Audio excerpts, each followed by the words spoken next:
over to Danny. Like any other session, we are going to start with a breathing exercise. I have found these to be extremely helpful for me personally on Wednesdays, just because I don't take deep breaths often enough. So it's a great reminder for me. So we're going to just follow this GIF as a guideline and take 3 deep breaths. So we're going to start now. Here we go.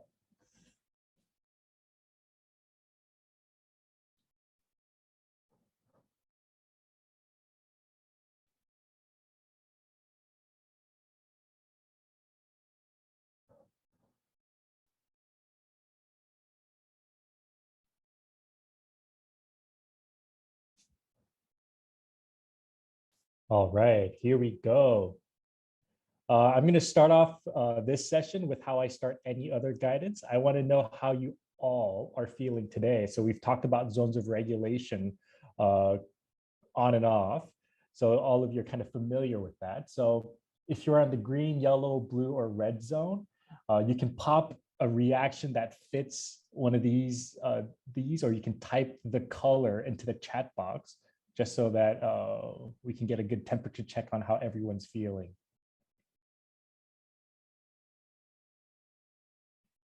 And like in any other guidance, while students are typing it, I just say it out loud. I'm kind of in the blue zone. I'm very tired. Maybe it's the weather that's kind of keeping things slow. But also, the zones are powerful because it reminds us as like, oh, I'm in the blue zone. So what can I do now to help me come out to a place where I feel more calm and regulated? For me, it has been coffee if I am in the blue zone in the morning. So that's my strategy oftentimes.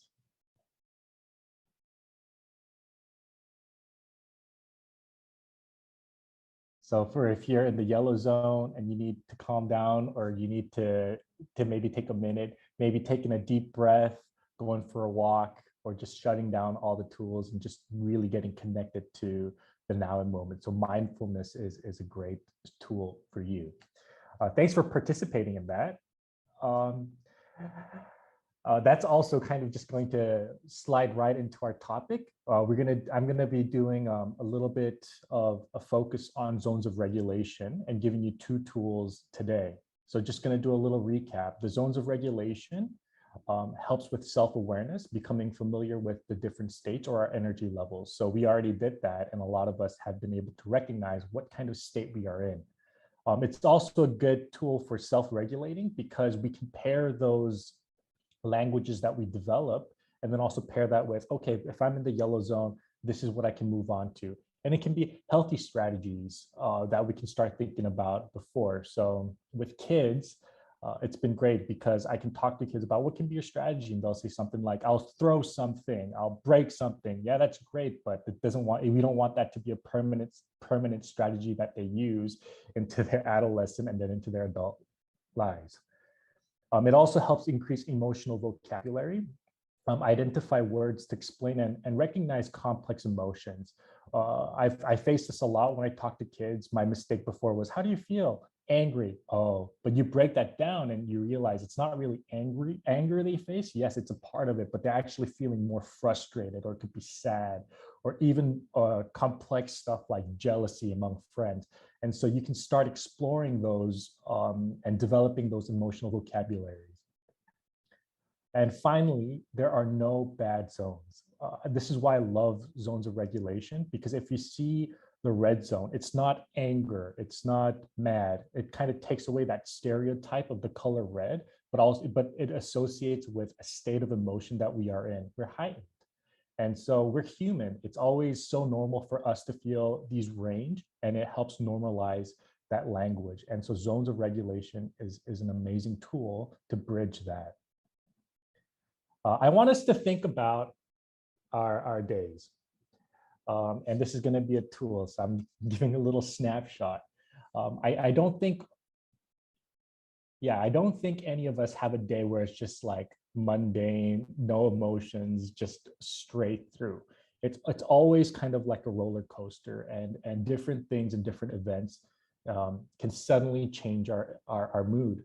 Whether it's an amazing meal that you had for lunch, a snack that someone brought that just lifts you up, Unexpected events like losing something like your car keys that suddenly turn you sour, ran out of coffee this morning and puts you in a bad red zone, or maybe even an argument or disagreement at work that kind of charges you up. And so just like us having different events, children also go through kind of like a roller coaster throughout their day. So the tool that I want to bring to all of you is called zones across the day. And so utilizing the zones of regulation, you can create a little schedule chart like this and start mapping out the different zones periodically throughout the day. And this tool is really great because it helps identify patterns. For example, like if you see this sample here, we can see like doing morning jobs, math, there's a blue zone that's repetitive. And if this is one day, you can start mapping this out to see, oh, you know what?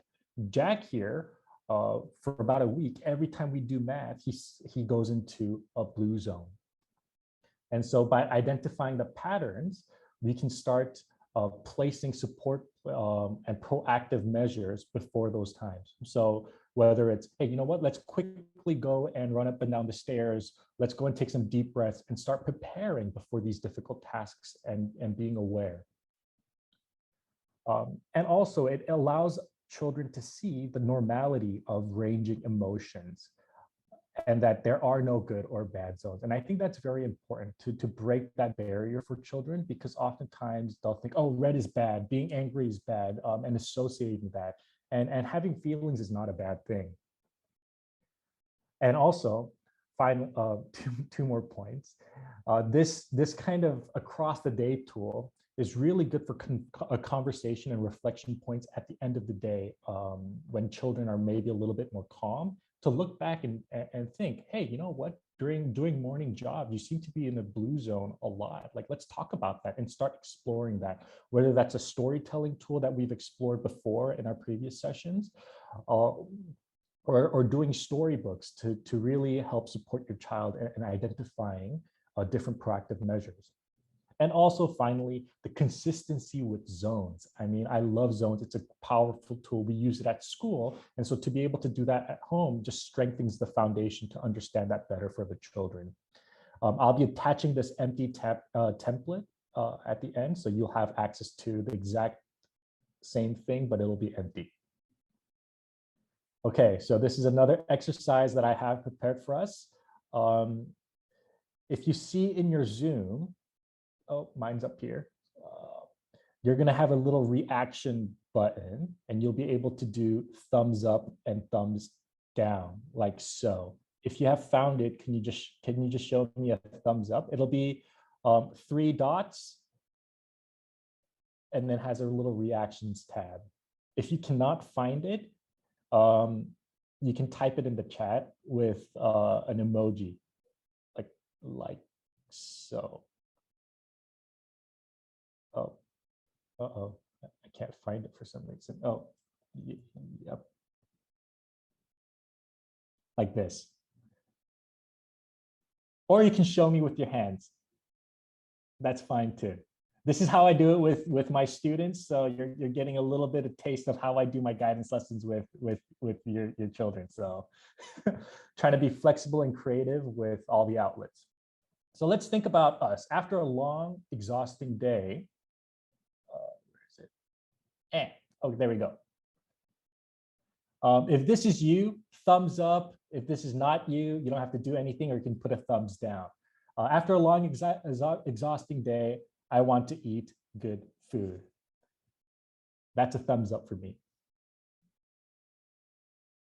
After a long, exhausting day, I want to get lost in a good book. This is not me. Sometimes this is the last thing that I want to do. Just saying. After a long, exhausting day, I want to exercise and blow off steam. This is me.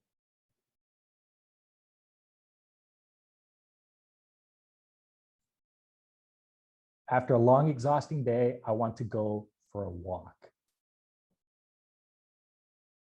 That's definitely me as well. After a long, exhausting day, I want to talk about it with my significant other, my partner, my children. Sometimes. Thanks, Chris. After a long, exhausting day, I want to meditate, mindfulness, breathing activities. Sometimes. After a long, exhausting day, I want to play with my kids. After a long, exhausting day, I want to listen to some music. Actually, I had one more, and it was I want to drink beer, but I actually removed that because for me that was a big double thumbs up, but I just didn't feel like it was going to fit in correctly. So that was for me.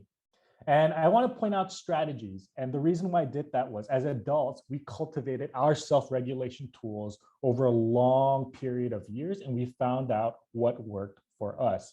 Just like when I was going through, some of you were like, oh, yes. Some of you are like, oh, maybe. Or some of you are like, nope, this is definitely not me. But also, for those that did maybe, I'm wondering, maybe it's situational. Some days you do, some days you don't. We've had so many opportunities to explore them and exercise them, experience them personally, what they do for us. We know what our go-tos are. And so for me, some days I want to talk about things. Some days that's the last thing I want to do.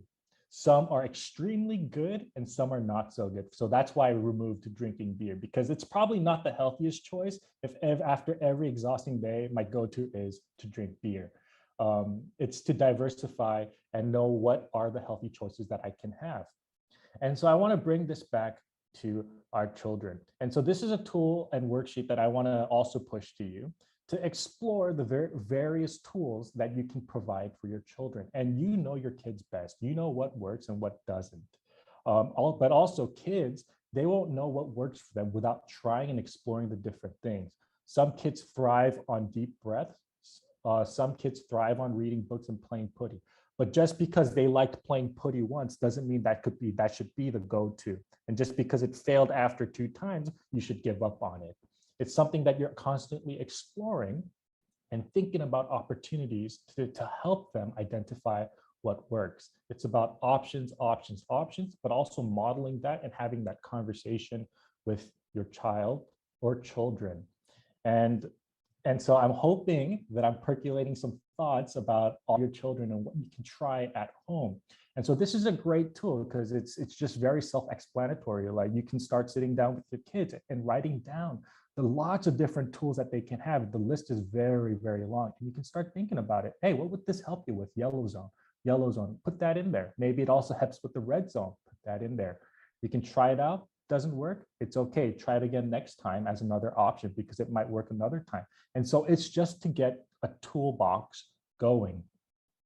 I think about stuff like this and wonder, I wish someone had helped me out when I was a kid with a list of extensive things that I could have tried, because I had to find out what worked for me the hard way through experience and just experimenting different things. But having kind of this scaffolded way of self-regulating really sets, I believe, children up for success into adolescent and into their adult lives.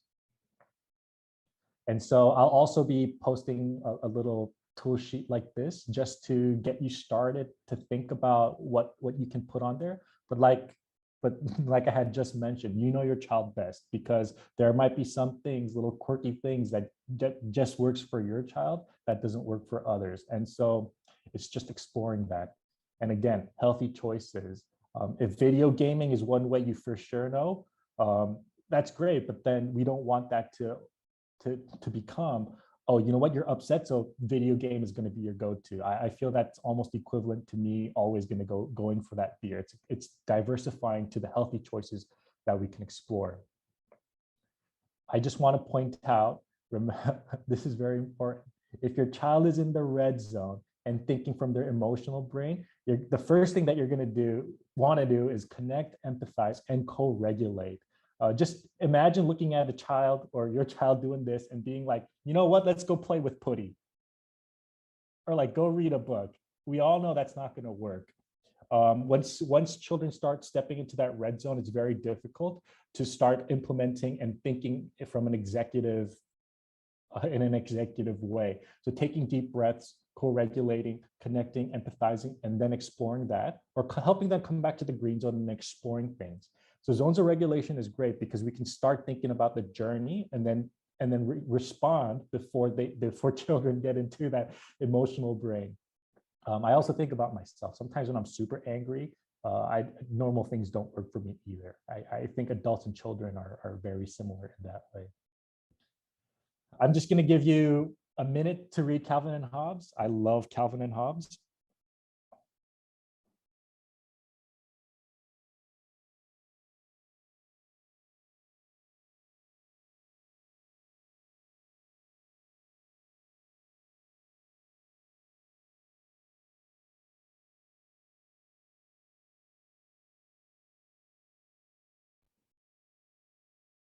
And so I guess my point with this little strip was you have a set of toolboxes that works for you, but it doesn't necessarily mean it's going to work for your kids. Kids like to follow parents a lot. They're like little sponges. They look to adults, role modeling and everything. So just wanted to plant that seed in there and also explore those options with your child or children as you start thinking about self-regulating. Homework, goals, and intentions from me. Map your weeks using zones. So instead of starting with your child, let's start mapping your week or day with the zones chart that I gave you. Maybe you can start seeing how you move phase in and out of the different zones throughout the day. And then after you understand how to use a tool and you can reflect on how it impacts you, you can start effectively using it with your child. And also think about your own toolbox. What kind of healthy strategies do you have? And what kind of strategies do you have I guess to think about the journey that you've come to make those strategies and then think about how you can set that up for kids. So the homework and intention that I have for you is really to self-reflect, because I guess it's that missing point of just because I have it doesn't mean that your kid that my kid will have it. It's about that journey. The resources that I'm attaching today for you is the importance of co-regulating, role modeling. It's all in there. It's very important. And then the tools that I showed you before, and then the blank checklist, and then across the day checklist that I'll be attaching for you.